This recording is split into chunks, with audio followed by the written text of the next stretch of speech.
Hello friends, I am your Wealthnaire and eye opener to real wealth. Do you often get confused about what a net asset value is? Then watch this video till the end because in this video I am going to tell you exactly what a net asset value is. That too in a very simple way because I believe that everyone deserves understanding. So let's get started. Usually, any business that deals with the accounting concepts of assets and liabilities can have a net asset value, abbreviated as NAV. But the term net asset value is quite popular in the context of mutual funds. To get clear understanding, let me explain from the basics. Usually, in mutual funds, money is collected from many investors like you and me, and this pooled in money is invested in various financial securities such as bonds, stocks, debentures, etc. as a part of portfolio investment. In return, investor is allocated with units of investment based on the money contributed. So the point here to understand is in mutual funds, investor only owns units but not any securities directly. Each allocated unit of investment has certain value or price. This value of each unit of mutual fund is called a net asset value. So, in simple terms, net asset value is the value or the price of a single unit of a mutual fund. Let us understand net asset value in depth using formula. Net asset value is usually calculated as assets minus liabilities upon total number of units. Don't worry, I will explain about each and every term used in this formula. But before that, let us understand how this net asset value is calculated with an example. For example, let us suppose that total 1 lakh rupees has been collected from investors by the asset management company under a particular XYZ mutual fund scheme. This money will be invested in various financial securities such as bonds, stocks, and debentures by professional fund managers. In return, investors have to be allocated with certain number of units of investment according to the proportion of money contributed.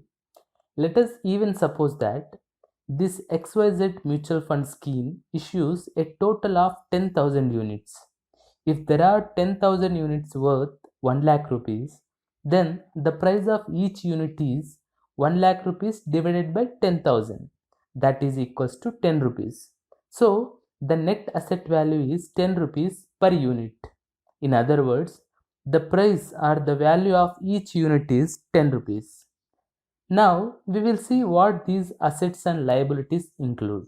Assets include the value of investments made, cash and cash equivalents, receivables and accrued income. Though these terms look pretty difficult, but they are very simple.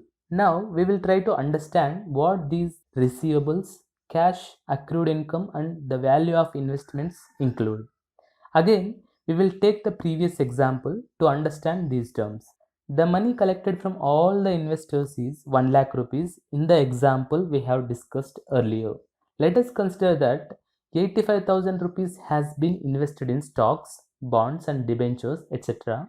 and 15,000 rupees has been kept with the asset management company. This 85,000 rupees comes under the value of investments made and 15,000 rupees comes under cash and cash equivalents.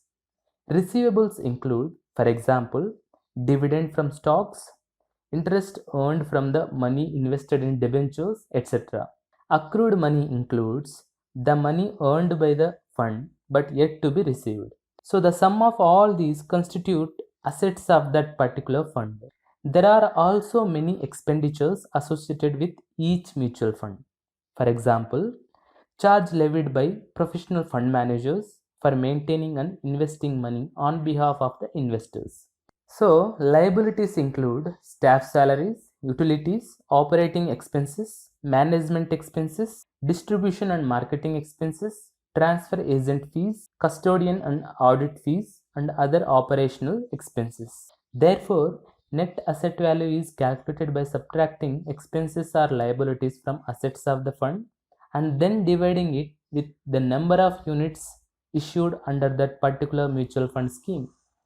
Usually, net asset value is calculated and displayed on daily basis according to Securities and Exchange Board of India regulations. So, that's all in this video. I hope you like the video. If so, consider subscribing and don't forget to hit that like button because it motivates me to perform better.